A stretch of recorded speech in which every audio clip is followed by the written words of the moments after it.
Today, episode 2 of 10 on how to set up your first saltwater aquarium. Habitat. Beginners face information overload, which often throws ice on their burgeoning passion for this hobby. The absolute best way to set up your first saltwater fish tank is just to set up your first saltwater fish tank. You can't learn to play soccer by watching how-to videos. You actually have to play and know that you're just not going to be very good for a while. Follow along with us for these next 9 videos and you'll have a saltwater aquarium. There are 4 parts to building habitat for your fish and coral, and the first 2 are the tank and the stand. 40 gallons is a good beginner-sized tank. It's enough volume to buffer inevitable beginner mistakes. There are several different dimension and filtration options available, and you can purchase a 40-gallon tank at various price points. We've chosen this 40-gallon long tank from Innovative Marine. It's a great beginner tank for a couple reasons. First, it comes with a lot of the gear you'll need, including the return pump, a mesh screen, and aluminum stand.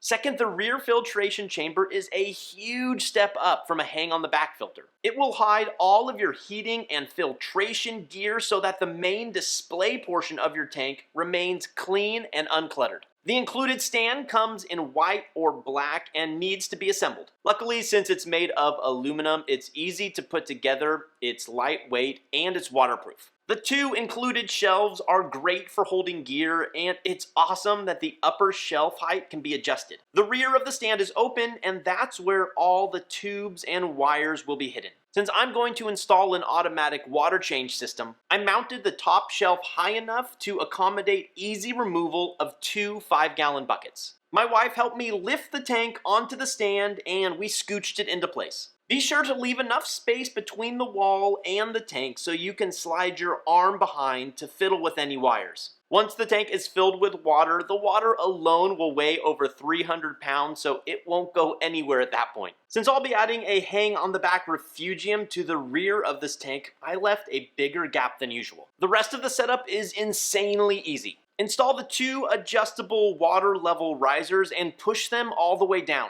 I'm going to use 2 filter socks to start, so that means I don't need the custom acrylic caddy, so I'll just put it in the cabinet stand for now. Attach the 2 flared nozzles to the tubing, and that's it. Having a controllable DC powered return pump like the one that comes with this system is awesome because it runs completely silently and it's controllable, meaning you can adjust the flow rate for your fish and coral. The last thing we need to do to get the tank and stand ready is to level it. Place your level on top of the aquarium and use composite shims and a hammer as necessary. Moving on to the third part of creating a habitat for your fish and your coral, the rock. Using specialized saltwater rock, what we usually refer to as either live rock or reef rock, we're going to create a structure that accomplishes 2 primary goals. First is to create habitat for our fish. This means areas our fish can hide, sleep, feel safe, and places for them to play as well. Second, we'll create a habitat for our coral, specifically places to mount coral where they will get enough flow to remove their waste,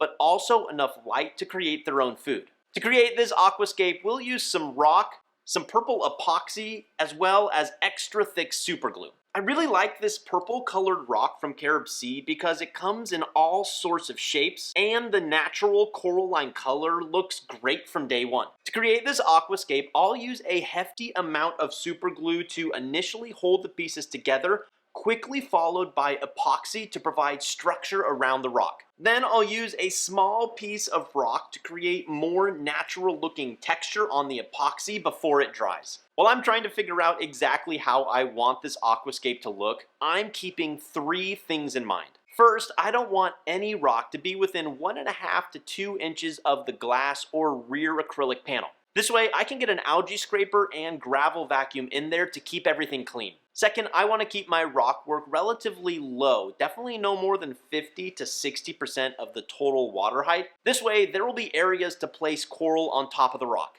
And third, I absolutely need to create hiding spots for my fish. Once everything sets, I just lift the aquascape into place, being careful not to scratch the glass or drop the rock and crack the bottom pane. Before you ever add water, make sure you're happy with how the aquascape looks. Unless it's completely covered with coral, you're gonna have to stare at the structure for 3, 4, 5, maybe even the next 10 years of your life. So if there's any changes you wanna make them now before you get your tank wet. The fourth and final part of creating habitat for your fish and coral is sand. A sand bed performs 3 important functions in your saltwater aquarium. First, it provides a home. Certain fish and invertebrates rely on sand for survival. Without it, some animals would just struggle to survive, such as certain wrasses and sand-sifting gobies, starfish, Necarius, and sereth snails. Second, having a sand bed is just nice to look at. When we dream of fish and coral reefs, oftentimes a white sandy beach is an important part.